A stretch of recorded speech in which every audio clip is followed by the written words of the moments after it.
Voter তালিকা থেকে বৈধ ভোটারদের নাম বাদ পড়ার অভিযোগ ঘিরে চাঞ্চল্য বাঁকুড়ায়। ডিলেটেড তালিকায় থাকা 6 জন ভোটারকে সামনে রেখে বাঁকুড়া তৃণমূল ভবনে সাংবাদিক সম্মেলন করল তৃণমূল কংগ্রেস। অভিযোগ, সব নথি জমা দেওয়া সত্ত্বেও এসআইআর তালিকায় তাদের নাম ডিলেটেড দেখানো হয়েছে। বাঁকুড়া সাংগঠনিক জেলা তৃণমূলের সভাপতি তারাশঙ্কর রায়ের দাবি, সামান্য বানান ভুলের কারণে এই বৈধ ভোটারদের নাম তালিকা থেকে বাদ দেওয়া হয়েছে। এর দায় নির্বাচন কমিশনের বলেই অভিযোগ তোলেন তিনি।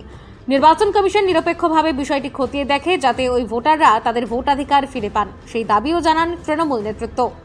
জেলা তৃণমূল কংগ্রেসের পক্ষ থেকে, সাংগঠনিকের পক্ষ থেকে আপনাদের কাছে প্রমাণ তুলে ধরছি যে এসআইআর এর কিভাবে প্রতারণা করা হচ্ছে তার প্রমাণ আপনাদের সামনে তুলে ধরছি। তালডাংরা ব্লক এবং ইনপুর ব্লকে যারা বিগত দিনে নির্বাচনে অংশগ্রহণ করেছে, যারা উপনির্বাচনে ভোটাধিকার প্রয়োগ করতে পেরেছে, তারা আবার এই এসআইআর এর তাদেরকে ডিলিট করা হয়েছে, তাদের নাম বাদ দেওয়া হয়েছে। তারা বারবার তাদের প্রমাণপত্র, তাদের সমস্ত কিছু দেওয়ার সাথে সাথেও তাদের বারবার হিয়ারিং এ ডাকা হয়েছে এবং তার লাস্ট পর্যন্ত দেখা গেছে যে তাদেরকে ডিলিট করা হয়েছে। এই ধরনের প্রতারণা এই নির্বাচন কমিশনার বারবার পশ্চিমবাংলার বুকে করছে এবং পশ্চিমবাংলায় যাতে নির্বাচনে এরা অংশগ্রহণ করতে না পারে এবং এই নির্বাচনে অংশগ্রহণ করতে না পেরে যেন বিজেপিকে সাপোর্ট করার জন্য তারা কিন্তু এই ধরনের কাজ করে চলেছে। আমরা সবসময় নির্বাচন কমিশনারকে নিরপেক্ষভাবে বলবো যে তারা নিরপেক্ষভাবে দেখুন যে যেন ভোটাধিকার যারা ছিলেন, যারা ভোট দিতেন, তাদেরকে যেন এরকম ভাবে বাদ দেবেন না, প্রতারণা করবেন না।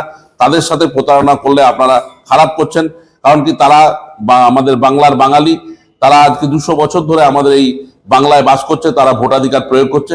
তাই আমি আপনাদেরকে বলতে চাই, যে আপনাদের মাধ্যমে বলতে চাই যে নির্বাচন কমিশনার এই দিকগুলো দেখুক এবং যাতে এরা ভোট দিতে পারে তার জন্য ব্যবস্থা গ্রহণ করুন। অভিযোগ তুলেছেন ডিলেটেড তালিকায় থাকা ভোটাররাও। তাদের দাবি, একাধিক নির্বাচনে ভোট দিয়েছেন তারা। হিয়ারিং এর সমস্ত নথি জমা দেওয়ার পরেও নাম বাদ পড়েছে ভোটার তালিকা থেকে। পরিবারের অন্য সদস্যদের নাম থাকলেও তাদের নাম না থাকায় আতঙ্কে দিন কাটছে বলেই জানালেন তারা। কেন বাদ দেবে বুঝতে পারছি না, কি জন্য বাদ করছে। এর আগে ভোট দিয়ে দিব, তা সত্ত্বেও যদি বাদ চলে গেলে আপনারা কি করতে পারেন? আমাদের কি করবেন? আমার সমস্ত ডকুমেন্ট ব্যবহারে মানে 1992 সালের থেকে ডকুমেন্টগুলো আমি দিয়েছি।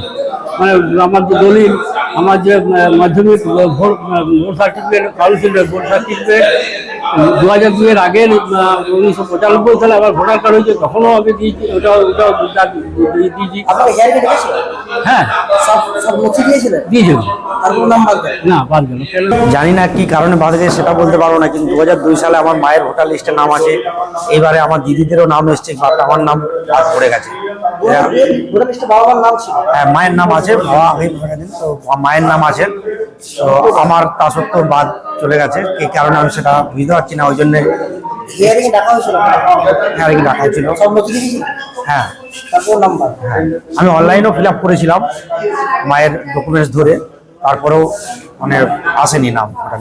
যদিও এই অভিযোগ পুরোপুরি অস্বীকার করেছে বিজেপি নেতা উজ্জ্বল মণ্ডলের দাবি, তৃণমূলের বিএলওরা সাধারণ মানুষের নাম তালিকা থেকে বাদ দিচ্ছে। এরপর তার দায় বিজেপি ও নির্বাচন কমিশনের ওপর চাপিয়ে বিভ্রান্তি ছড়ানোর চেষ্টা করছে তৃণমূল। আপনারা যেটা ব্লেম দিচ্ছেন যে বিজেপির চক্রান্তে নির্বাচন কমিশন করেছে, নির্বাচন কমিশনের পার্ট আলাদা আর রাজনৈতিক দল হিসাবে বিজেপির পার্ট আলাদা। এটাতে এটা আম জনতা বা তৃণমূলের কার্যকর্তা বা নেতা নেত্রীদের জানা উচিত যে এটাতে বিজেপির কোনো হাত নেই।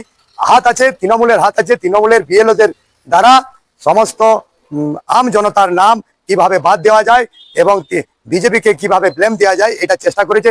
এমনকি আমাদের কার্যকর্তা, আমাদের বাঁকুড়া বিধানসভার একজন মন্ডল 2 এর ভাইস প্রেসিডেন্ট, তার নামও ডিলিট করে দিয়েছেন। তৃণমূলের বিএলওদের দ্বারা চক্রান্ত করে নির্বাচন কমিশনের মাধ্যমে এই ডিলিটের ব্যবস্থা করা হয়েছে। বাঁকুড়া থেকে সুচিন্ত গোস্বামীর রিপোর্ট, বঙ্গলেখনী।